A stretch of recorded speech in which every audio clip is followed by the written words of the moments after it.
যাদের এই পাতালতা খাওয়ার অভ্যাস নাই, তারা প্রত্যেকে আমরা মহা রিস্কের মধ্যে আছি।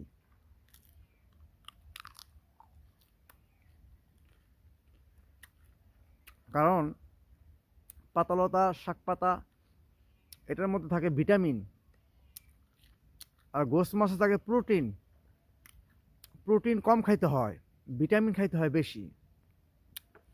আজকে আমরা মাছ খাইতে খাইতে হয়ে গেছি সাপ, আর গোস্ত খাইতে খাইতে হয়ে গেছি বাঘ। এই জন্য গোস্ত খাইলে যেই প্রাণীর গোস্ত খামো সেই প্রাণীর স্বভাবই মানুষের মধ্যে আইসে পড়ে। এই জন্য আল্লাহওয়ালারা, সাধক, সুফি সন্ন্যাসীরা, তারা সবজি বা শাক পাতা লতা পাতা খাইতেন। কি জন্য? ওই আমার ভিতরে যে নফটা আছে, এই নফটা যেন পশুত্ব রূপ ধারণ না করে। এজন্য আমরা প্রত্যেকেই সবুজ জাতীয় খাবার খাওয়ার অভ্যাস করি। আর বিশেষ করে সকালবেলা খালি পেটে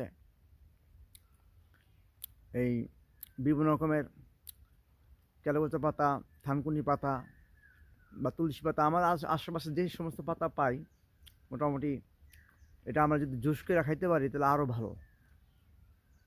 2 ঘন্টা পরে আমরা মোটামুটি খাবার খামো। এর আগে 2 ঘন্টার মধ্যে আমাদের সারা শরীরে ওয়াশ হয়ে যাবো গা।